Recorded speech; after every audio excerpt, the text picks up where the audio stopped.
Welcome everyone to episode 345 of Just Joshing. I am your host Joshua Pentelaresco. I write stuff and podcasts too. Today, Sandra Wickham joins the podcast. Now I'm going to let you know, I've wanted to get Sandra on the podcast for actually quite a few years.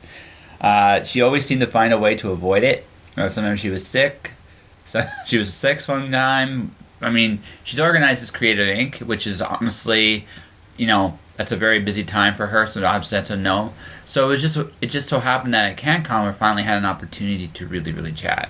I've been personally a fan of Sandra as a person.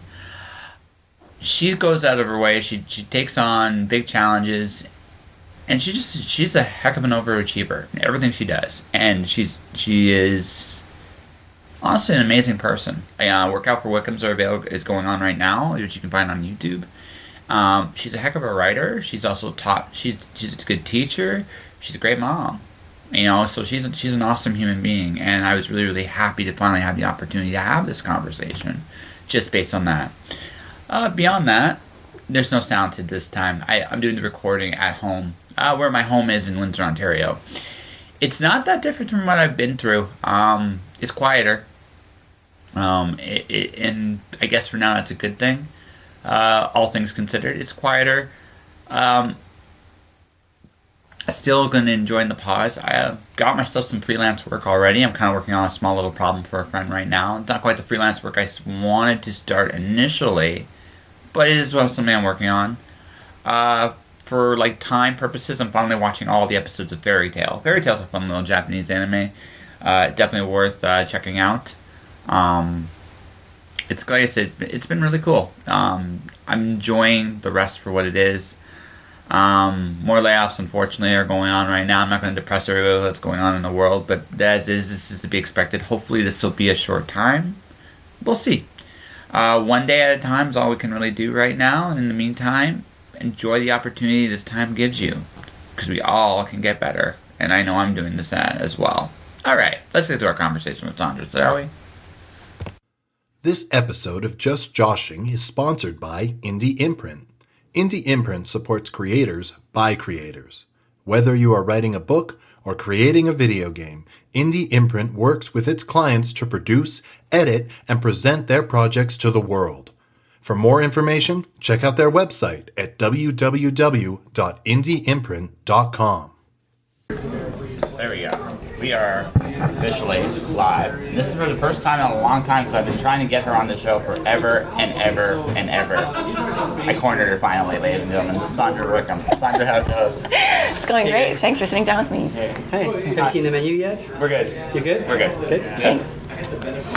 And this is the other reason why I love doing these things live, because you get all kinds of interruptions, all kinds of chaos, but this makes it real. I've learned doing presentations that a little bit of chaos actually makes everything more authentic. Right. Yeah. It's real, right? Okay. Well, yeah. I don't know. Have you ever done a speech where it's something out of the blue, just completely unexpected happens, and you have to improv on the spot? Always, all the time. Yeah.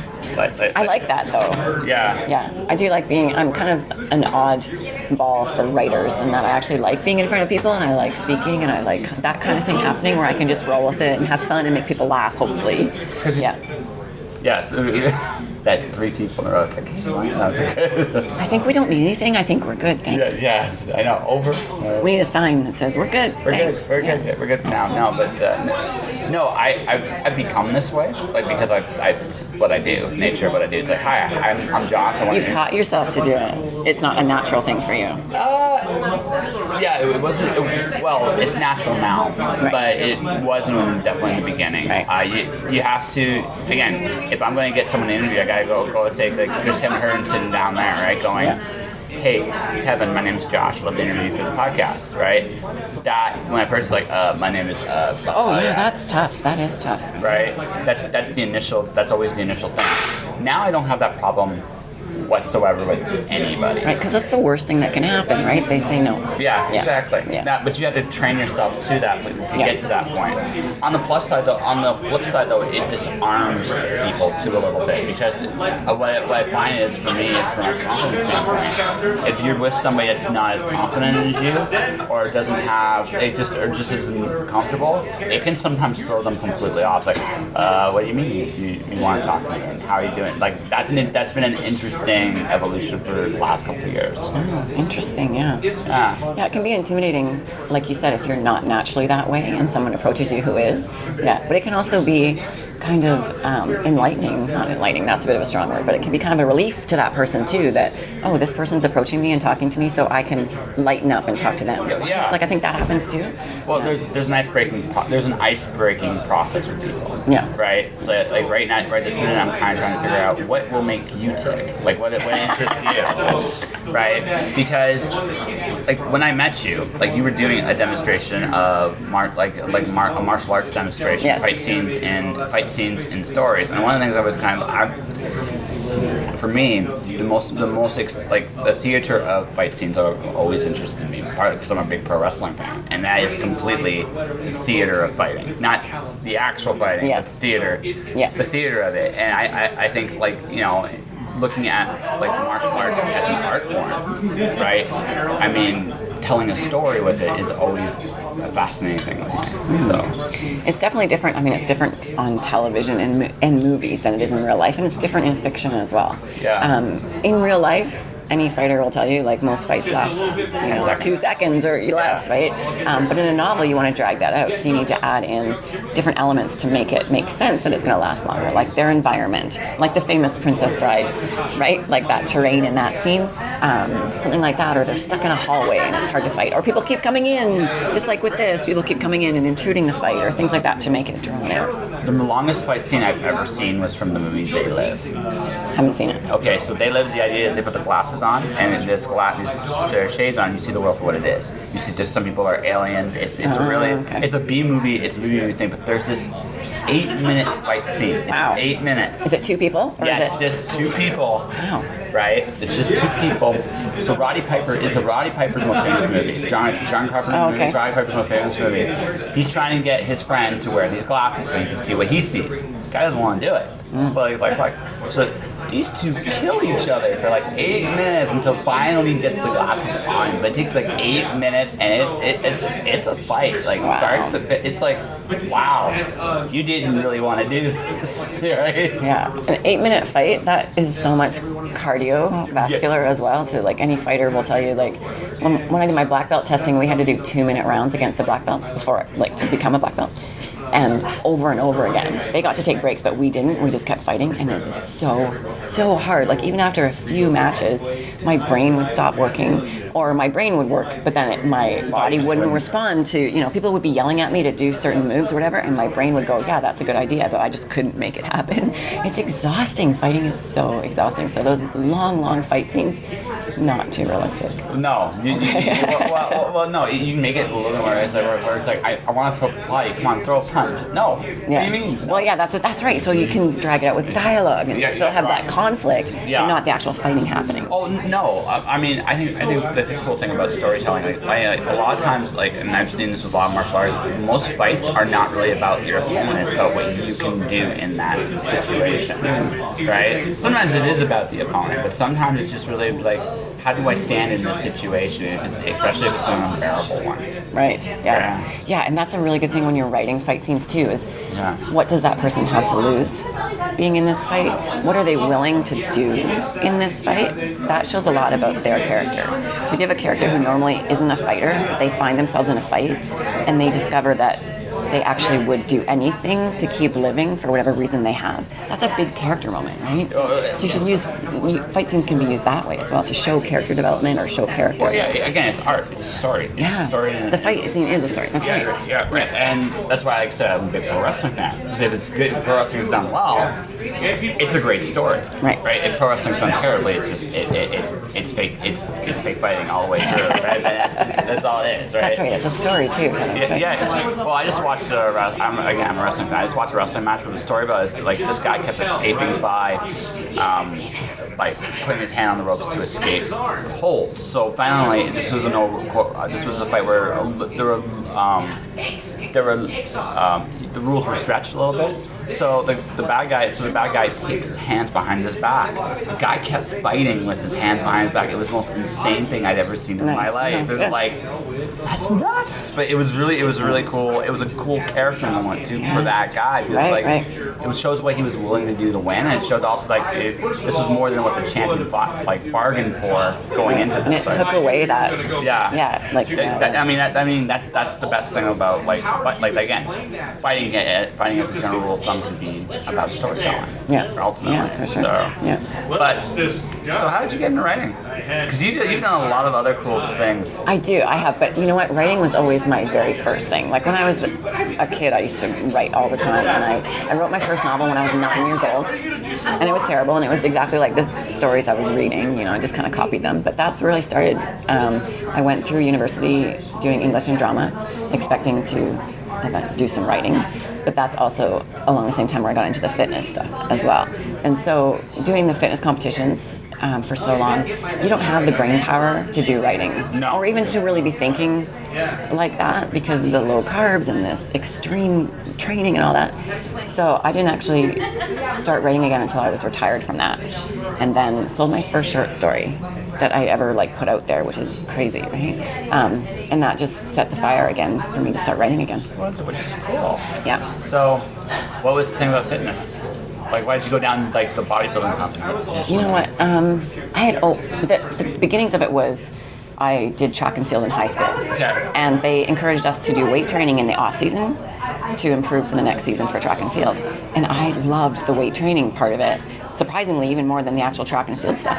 I also have to admit I kind of liked being the only female in the gym when I was that age. I was like, well, wait a minute, I'm in a room full of boys right now, and so that helped my addiction to the weight room. But I fell in love with weight training, and when I was younger, this is really bad, but when I was younger, there was no such thing as the fitness competitions and the bikini and all that stuff. There was only bodybuilding. Yes. So that was it's not really what I wanted to do, but then someone told me about the fitness competitions, and that's all there was bodybuilding or fitness. So the fitness is you do a bikini round and then a fitness routine where you're jumping around and doing the splits and gymnastics and one-arm push-ups and stuff, and that part really appealed to me, doing the actual routine part.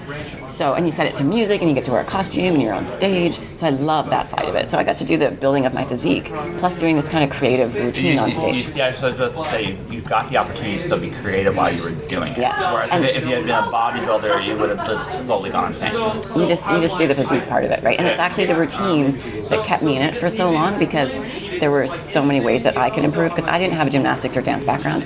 So as a 27-year-old when I started the competitions, I didn't have any of that background. So I got to teach myself all of those kind of things, like how to do gymnastics and one-arm push-ups and high kicks and all that kind of stuff. So it's that kept me, and doing a new routine every season and looking forward to learning new skills is what kept me competing for so long. And then making it to the pro ranks also was a big goal. So once I did that too, that was a big milestone. So made it pro. How far did you go in pro? I think I did 4 years in the pros, and the best I ever made place was 4th, and the top 3 go to the Olympia. So, which is kind of like the ultimate goal for everyone, is to go to the Olympia. 4th is the best I ever did, and then after a while I was just like, this is as good as I'm probably going to do, and I think it's time to retire. So you made your peace with it at that point. Yeah, kind of. Yeah, that's right. You went as far as you went. You felt you could go reasonably. Yeah, exactly. And then I'd always kind of wanted to try martial arts, but I couldn't because of the competitions, because I couldn't do anything that would injure me. And Yeah, and not only that, but I'm not saying in your case this was the case, but I've seen a lot of bodybuilders, they can't really do, while they're doing that kind of training, they can't really do anything else athletically. It's just the nature of how much stamina it takes to actually maintain, keep that build or whatever it is. Well, not while you're contest dieting, for sure. Because, that's really tough. But as a fitness competitor, I basically had the skills to transition into martial arts, because I already had the flexibility and the core strength, and just even the body awareness to start martial arts. So it was an excellent transition. So what do you take? What's your discipline? Taekwondo. Actually, our dojo was it still exists, but I don't go anymore, is a mixed martial arts dojo. So it's mostly Taekwondo, but with a lot of MMA stuff thrown in. So you actually know takedowns and holds. Yeah, exactly. Exactly. So you're actually, so yes, note to self, Sandra's a badass. Yeah, I can do that stuff. She turned into a pretzel. Mm-hmm. Or maybe a balloon, like giraffe. That's right. Right. But no, it's so. remember this led back to getting into writing because like you've done everything physically you wanted to do. Now it's about to see what you can do mentally. Yeah, kind of. It was definitely a going back to another thing that I love. So I love the fitness stuff, but I also love writing. So once the intense part of competing was over, then I had the brain power, the time, and the energy to go back to the writing stuff. And I've been doing it ever since, really, yeah. Yeah, so I'm gonna ask this: is this almost like a kind of like a new kind of competitors never really stop competing? It's something like it's not a switch you can just turn off, right? So for you, it's like so it would sound like for someone like you, big goals would be what keep you going because you would need that, and otherwise it would just slowly drive you nuts. Yeah, I think as writers we all have big goals. Absolutely. So like to get published, to publish that big novel or that big trilogy or whatever. So yeah, I think you're right in that there's always that kind of hanging fruit goal, right? When you're writing. Well, yeah. Well, I'm just saying. So, what are yours? Like, what do you want to accomplish? Yeah. Well, it used to just be, publish novels, publish series, and things like that. But now that I started the festival, my goals have shifted slightly to not necessarily just my own goals doing novels, having novels published or short stories published, but also creating a great event that's going to keep growing and people are going to love and wanting to come to after year and year. So, yeah. So shift. So why do you want to do creative writing? Because that's not that. It's recent. It's actually fairly recent. Yeah, I think we're heading into our 5th year. My committee will correct me if I'm wrong, but I think 2020 is going to be our 5th year. I used to promote a bodybuilding and fitness show for 10 years, I think, and also did the national level shows a couple times. So I have that experience of putting on an event that was like more than one day. And I have this like problem when I go to things. I'm always like, maybe I could do this. So I went to Randy's When Words Collide a bunch of times, and I was like, I think I could do this in BC. I think I'm gonna do this. So yeah, it's just that kind of like strange thing I have going on where I want to do things. I want to do big giant projects for some reason. Wait, you sound like you're someone who enjoys solving problems. Maybe. I don't know. Yeah, I'm not sure. Yeah. Well, no, I could see that. Like, I just like taking on big challenges and big tasks, which is probably not always a great thing, but I do. You're the kind of person that kind of wants to see what they can do. Like, I think so, yeah. Yeah, like just what can I do? How far can I come? Mm-hmm. Especially when I see someone doing something right, like Randy McCharles is doing in Calgary. Like when I see someone doing something right, I think I could do that, and that's something I want to try. Yeah. Well, because it's easy to criticize somebody if they're wrong, but it's not constructive in any way, shape, or form because who cares, right? Being critical for the sake of being critical accomplishes nothing. But when you see someone actually doing something well, you're like, how did you do that? Yeah. Right? And can I do it? Yeah. Because I think there's something to be said about, if you're doing something successful, success pulls people towards you. Like with my podcast, I've been getting more and more every year. People go, how do I do a podcast? Right. And it's like, well, what do you want to do? And that's usually my first question. I ask them, and it's like, I don't know. You know that? We'll talk. Figure that out first. Yeah. And figure that out first, and we'll talk. But for you, it sounds like you want to push yourself and kind of see who you can become. Is that an accurate? I know. Are you psychoanalyzing? I psychoanalyze everybody. That might be. Yeah, that might be right. I do. I hope it's not that I get bored easily. Like I hope that's not my motivation. But I really do like to just take on different things, and usually pretty large things, like getting my black belt or getting my pro card in IFBB, or putting on a weekend-long festival. Or just I don't think boredom's the right word. I hope it's not because I don't know. I don't like the sound of that. I could see you getting bored in places, but you like I think it's just because you enjoy being active, physically, mentally, however the case may actually be. Like you just enjoy the activity of it because it it teaches you things about yourself first and foremost, right? But I do love learning new things, like taking on new challenges that are going to teach me new things. Well, absolutely. I mean, and that's a healthy attitude, actually, right? Right. But the other part of it too is it's a good way to build confidence up. Because if you know you can do this, and this, well, you know what you're capable of, you know who you are, and you know, like you don't even have to even advertise it very much, but you just know that given any kind of situation, you can be an independent, critical individual, and you can go through anything, and that's a good thing. Well, I hope that's right. That sounds fabulous. I hope you're right about that. Are you making you a little nervous? Yeah. Now I'm like, oh my gosh, now I have some pressure on me. No. It's all good. No, it's not a bad thing. Like a lot of people like I know seek out like the most comfortable form of existence. In your case, it's not about comfort. It's about what can I do while I'm here. And that's a good Yeah.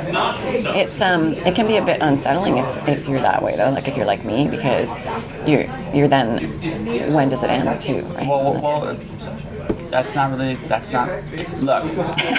point, whatever, I don't know what you believe personally, at some point, whatever's up there is going to go knock, knock, knock.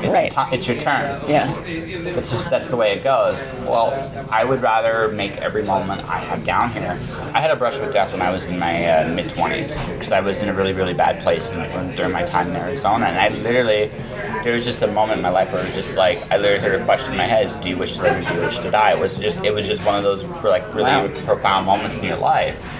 And I recognized that was me coming face to face with my own mortality, and I realized that I only have so much time on this world. That's it. Whatever time I have. So always seeking and doing new things and and filling your time with the things that matter to you, whatever that is not a wasted life at all. And the more you do, the more you discover, the more you grow, the more you become something more and more, and you're always changing. It's actually an amazing thing if you sit there and think about that. That's a pretty early age for you to have had that realization, because some people don't ever realize it, I was in a very extreme place in my life, and well, you either become a diamond or you become dust. There's no, but like, some people ask this question, like some people go like, there are a lot of strong people out there, right? And you go ask yourself, how do you get so strong? And usually the answer is you're put in positions where you have no choice. Right. And when you're in there, you feel like the cool thing about this is you learn who you are. You can't run. There's no choice. It's right there, right then. So you're making every moment count. Mm-hmm. That's not a terrible thing. I mean, yeah, you might. It can feel kind of seeking-ish, though, right? So what? Am I just seeking for like the ultimate challenge to conquer, that I may never find? But the thing is, that's the thing. Or the other way you can look at this is maybe that ultimate challenge is finding you. But what's happening is you're training. Everything you're doing up until this point is training for whatever that challenge is going forward, right? You're coming to it. You're always going forward. You're always going to the next thing, and that's again not a terrible thing.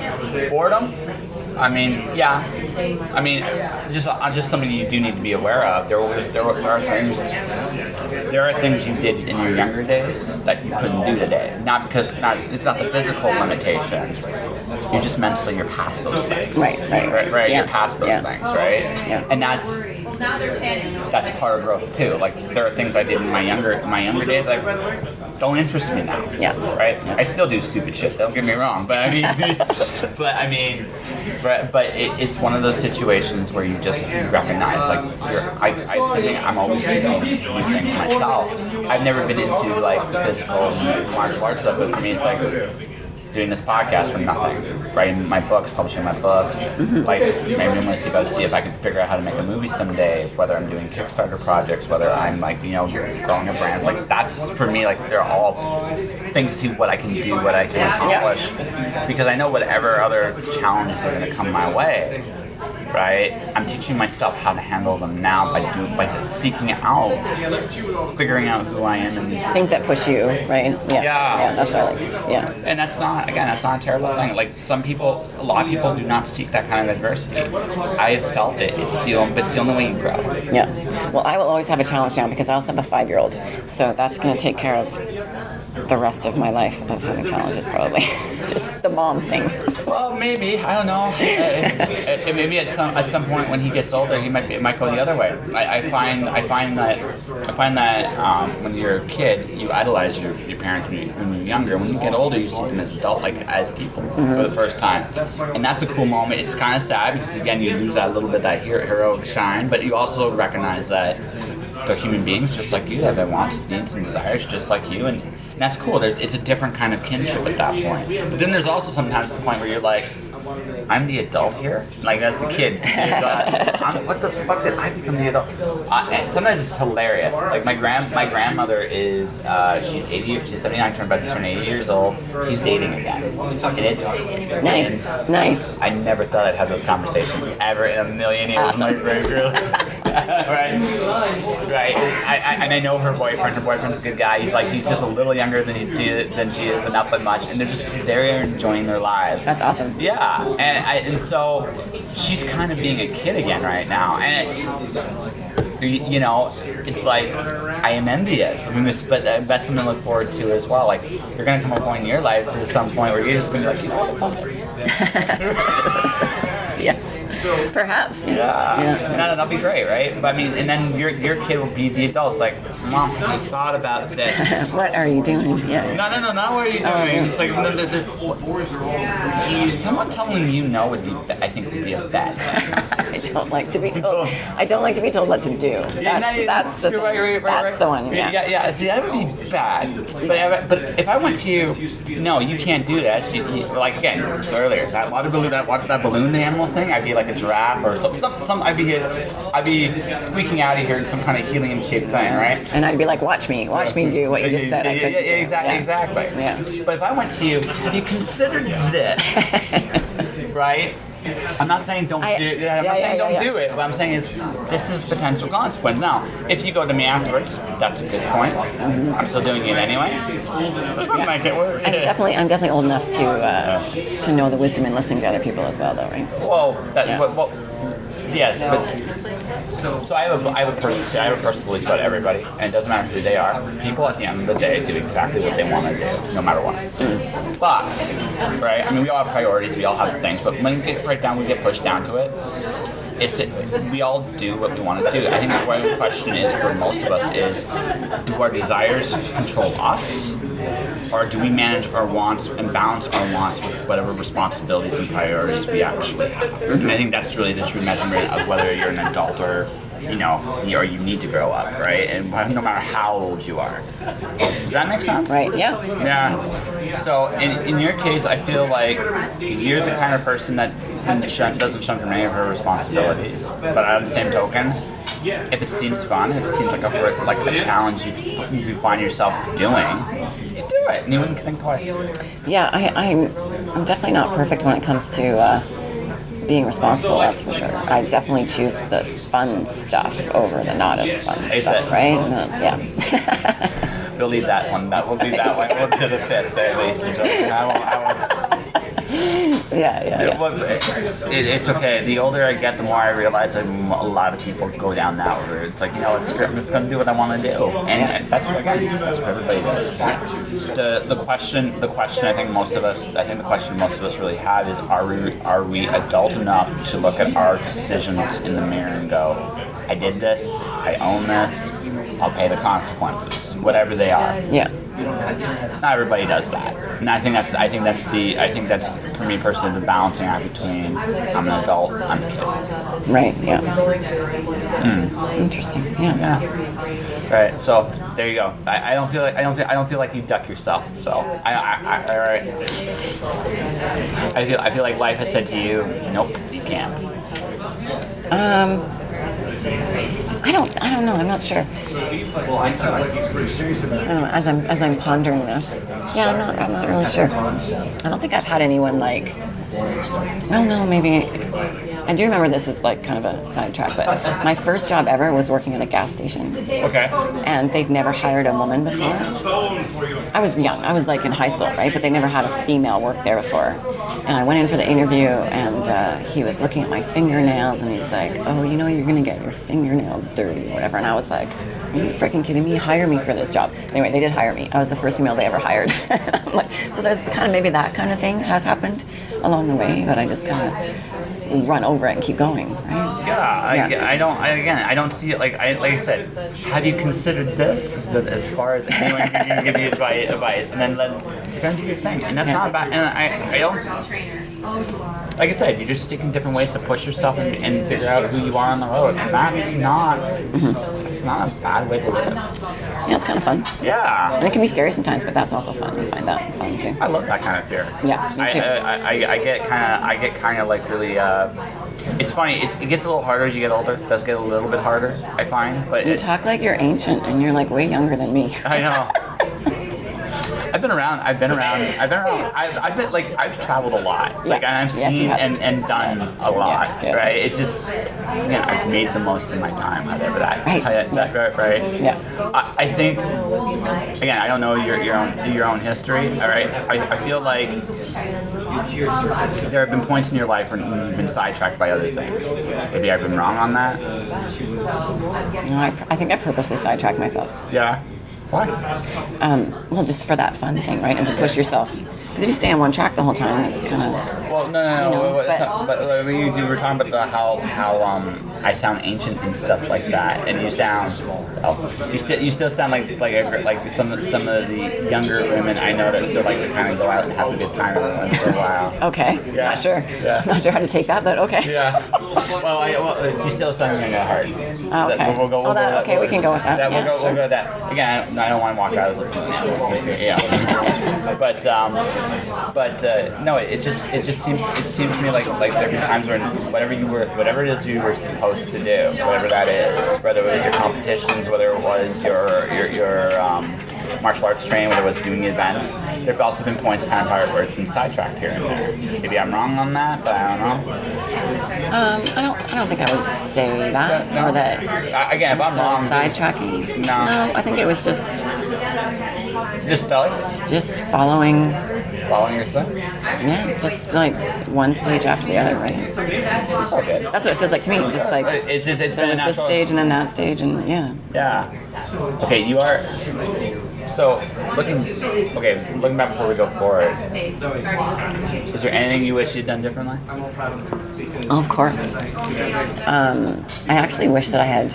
Well, I'm not 100% on this, but I would have considered turning down my pro card, and instead of competing in the IFBB, compete in the World Amateurs instead, because the World Amateurs change location all around the world all the time, and so you can get funding from the Canadian team to go to these sometimes.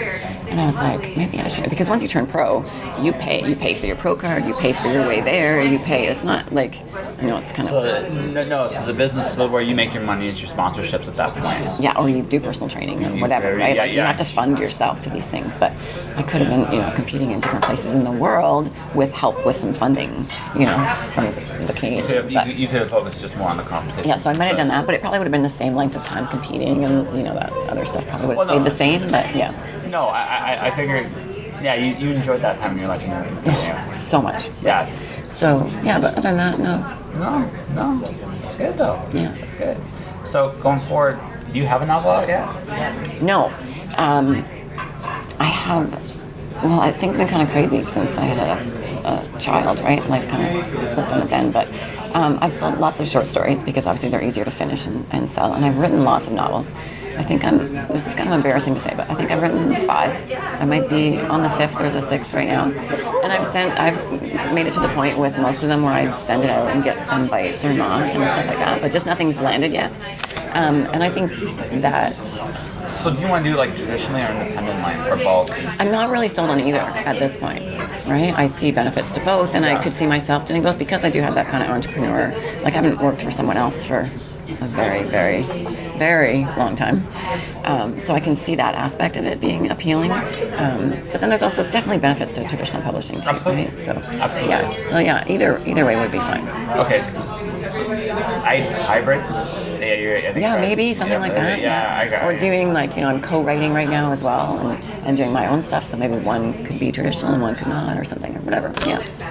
So my master plan is my first novel, and I actually read here yesterday, was it's going to be independently published. It's my first actually independently published book. I have three books traditionally published. That sounds strange to me. It's supposed to be the other way around. Right. Yeah. But no, that's not what happened. So I'm going to let myself. I need creative chaos. So if I don't have it, right, I'm nowhere. I can't function in anything that seems like a civilized concept. So I need to have my own little playpen. So that's what this series is. It's going to be on my own little personal little playpen. And then there's other things I'm going to try to do traditionally. Right. Yeah, I think it's smart. Yeah. That way I find that I'll get my cake and eat it too, because there were things like sometimes my editor steps in and does it better, and it's like, damn it, it's better than what I had in mind. But originally my unicorn character was actually going to legitimately talk, but dialogue was completely going to be in reading. Oh gosh. Wow. Well, just that's how I think, right? That's how I think. I just think, how can we have as much fun as we possibly can, right? In my third book, it's one of his descendants actually talks in emojis. Oh my goodness. I explain evolution from wingdings to emojis. I think it's hilarious, right? So, but he came up with a solution for the wingding thing that actually solves the emoji problem down the road. It's like, damn it, this is better than what I did. Like, I use this, right? That's their job, yeah. Yeah, it is a job. Like, damn it. Right? But I mean, that's the thing. Like, I'm trying to push on this series about what is creatively possible. What can still look like a story and be a story, but what can I do here that's never done traditionally? Right. Yeah, And it's where I can. It's where I'm allowed to make my messes and do so in front of an audience, because I'm silly that way. Yeah. Right, and then, but also this will teach me what I need to do when I go traditionally, when it's like they're more formulaic, right? Right. Yeah. I can play along a lot easier because I have this place where I can make my big giant messes. Yeah. Right. Here it's like, okay, I'll play ball because it's to my benefit to play ball. Right. Here it's like you're making this big. Yeah, it's like, yeah, because I want to. It's fun. Right. And I need that. Right. Yeah. That's a solid plan, I think. Yeah. So in your case, so you haven't made a commitment one way or the other. It's like, no, because I'm still working on editing my latest novel, so it's not really on my radar right now. What I'm going to do, I need to get there first. I need to finish. Okay. And then I'll worry about that then. So you relocated, right? Yes. Right. So is he in school yet? Yes, my kiddo just started kindergarten. So that's been a big change, but also nice. I love school because it gives me a break during the day that I didn't have before. So it's like recess. Yes, I'm a big fan of school. Yes. Yeah, it's your own recess. That's exactly right. Yeah. That's the one thing as an adult I kind of wish we had. Right, everyone at the same time. Let's take a break. Let's do a recess. Yeah, well, I think it would be a happier place if we did. You think? Listen, kids get to scream their heads off for 15 minutes. I know adults that would just be much. Sure. We might get playground bullies, though, in that case. Yep. Yeah. Again. Right. But that's what people like you exist. They look at you. It's like they think, oh, she's cute and pretty and all that stuff. And then after about 2 minutes, it's like, I'll be good. Right. It's the dichotomy, right? Yeah. It's pretty good. So what is coming out next for you? Well, nothing actually, because I haven't been doing short stories, because I finally decided to stop doing the short stories for a bit and focus on the novel. And I'm also writing a novel with Chadwick Ginther. So we are at the editing phase as well with ours, so we have to get on editing that. So hopefully either mine or the joint one will be the next thing to come out. He's hilarious. Yeah. He is but also really, really stand-up dude. I remember he was like I was into this retreat in Winnipeg with the Winnipeg Writers Group that I was there at the time. I was asking him about it during the break. What ended up happening was like during that retreat, he basically went there to, I gotta finish this.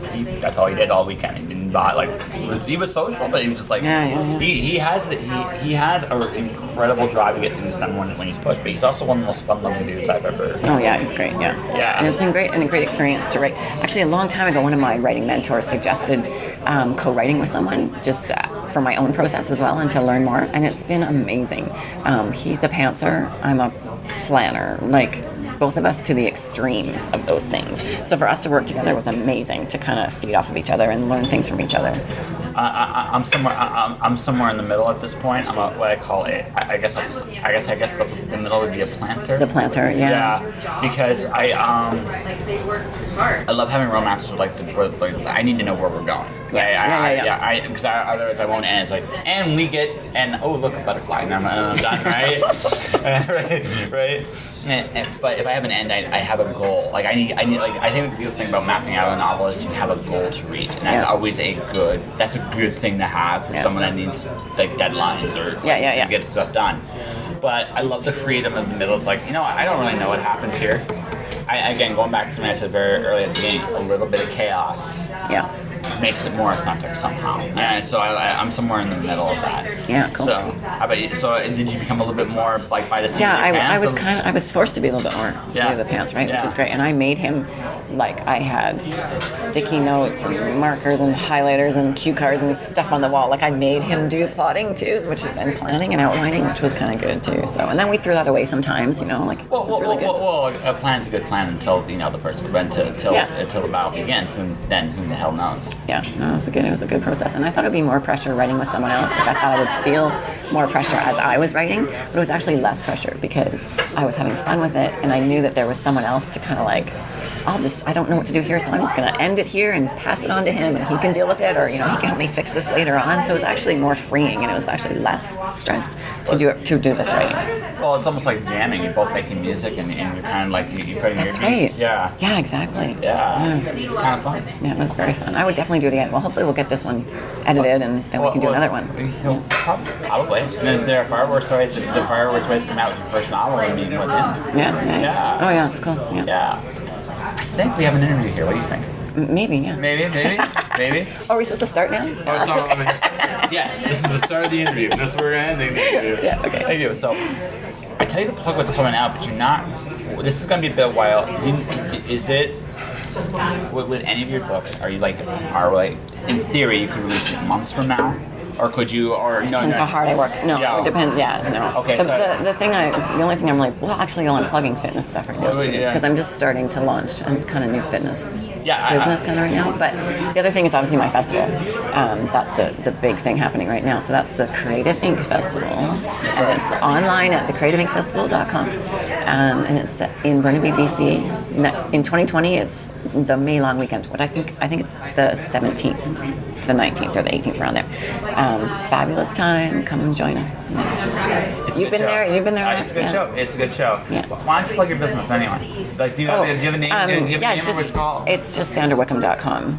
I'm going to be doing Workout with Wickham type stuff, and I'm just in the beginning parts of launching a whole bunch of stuff that I don't actually want to mention too much right now because some of it's kind of a surprise coming up. Okay, but yeah, I have some exciting stuff in the works. Thank you. I like that name. Yeah. It's really good. So, oh, and Twitter and how do people? You know what? It's all my name. Facebook is my name, Sandra Wickham. Twitter, Instagram, just Sandra Wickham. Okay. Yeah.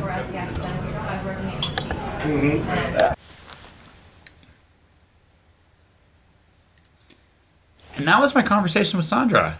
She's got a great channel, Workout with Wickham. It is an excellent workout YouTube page. I just subscribed to it myself.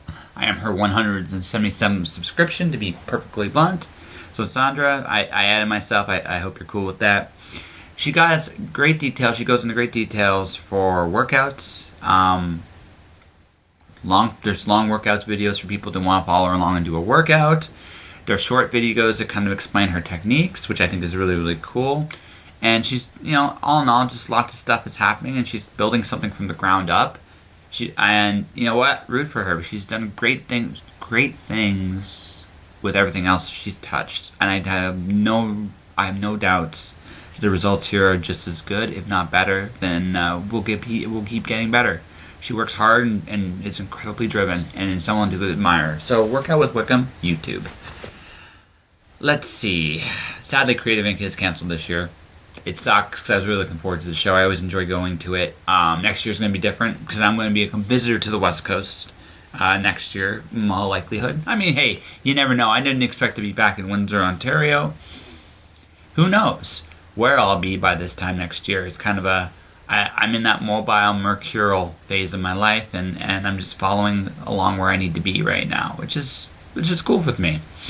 Anyway, going forward, the Cant interviews are continuing. This is the third one. I got 6 more of them. For sure, just to share. The next one is someone I've wanted on the show ever since I conceived it.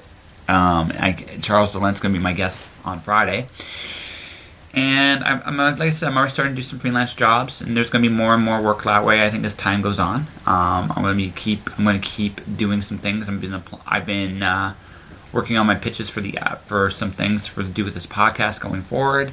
But what excites me the most in the immediate future is story time. My story episodes are going to continue, and they're going to get expanded. Starting this week, Rachel Neal is my first reader. So the story time is going to go to about an hour now. I'll be reading from Cloud Diver, anywhere 20-30 minutes. And my guests will be doing the same thing with their works, whatever that is. So the first 3 guests I can confirm are Rachel Neal, Heather Chambers, who's a guest next week on the show. I'm probably going to air that one the following week, just because. And following that is Bobby Nash, a future guest of the show as well. So, I mean, I got plenty more people I've been talking to, some really, really cool guests, some really, really cool performances. It's not just going to be reading. I'm going to let you in on a little secret now. There'll be some other things coming along. It's going to be a lot of fun, and I'm really excited about it. I think going forward, the podcast will be airing Monday, Wednesday, Friday, so the Storytime episode will be on Monday. But yeah, definitely check it out. Some really cool stuff. And of course, you'll find out more if Johnny does survive his time against the Giant. It may or may not go the way you expect. In fact, I'm counting on it. So, with that all said, that'll do it for this episode of Just Joshing. If you want to support the podcast, you can do so a myriad of ways. Subscribe to the podcast. I'm on iTunes, Google Play, Spotify, Stitcher, as well as, all other platforms. I mean, if you just find Just Joshing, you will find it. Click, give it a listen. If you like it, share it. Let people know how awesome my podcast is. Whether it's on Facebook or any other form of social media, I could always appreciate the promotion. Let's see. I'll go do it this way first. My YouTube channel is Joshua Pantelleresco. There are currently 299 episodes there. You can definitely listen to those archived episodes. You can literally see my progression as we go. It's actually an incredible thing to me listening to those episodes now. My Mirrorwell Publishing, my publisher, is doing a sale on my books Watcher, Storm Dancer, Wandering God right now. Check out mirrorwellpublishing.com for more details. Let's see. What else is there going on right now? Well, we'll just keep it simple. My Twitter and Instagram is at jpantelleresco. My merchandise is at jpantelleresco@redbubble.com. If you'd like a t-shirt, give me a shout.